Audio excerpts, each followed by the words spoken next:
കണ്ണൂർ ഉളിക്കലിൽ 27 പവൻ സ്വർണം കവർന്നു. നുച്ചിയാട് പള്ളിക്ക് സമീപമുള്ള നെല്ലിക്കൽ സിമിലി മോളുടെ വീട്ടിലാണ് മോഷണം നടന്നത്. വീട്ടുകാർ എയർപോർട്ടിലേക്ക് പോയ സമയത്തായിരുന്നു മോഷണം. വിവരങ്ങളുമായി സന്തോഷ് ചേരുന്നുണ്ട് കണ്ണൂരിൽ നിന്ന്. സന്തോഷ്, ഏതായാലും ഈ വീട്ടുകാർ സ്ഥലത്തില്ല എന്ന് അറിയാവുന്ന ആരോ ആണ് മോഷണത്തിന് പിന്നിലെന്ന് ആദ്യം തന്നെ വ്യക്തമാകുകയും ചെയ്തു. ഏതായാലും പോലീസ് അന്വേഷണം ആരംഭിച്ചിട്ടുണ്ടല്ലോ, എന്താണ് വിവരങ്ങൾ?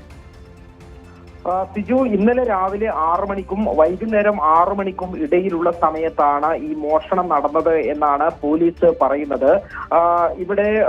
ഇവിടെ വീട്ടുകാർ ഈ എയർപോർട്ടിൽ പോയ സമയത്താണ് ഈ വീട്ടിൽ മോഷണം നടന്നത്.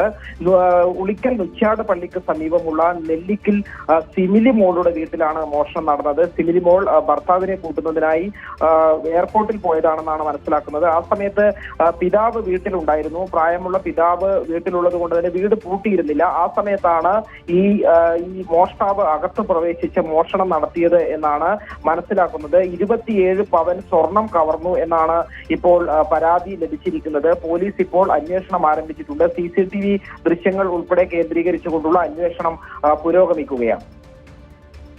ശരി, എം സന്തോഷാണ് വിവരങ്ങൾ നൽകിയത്.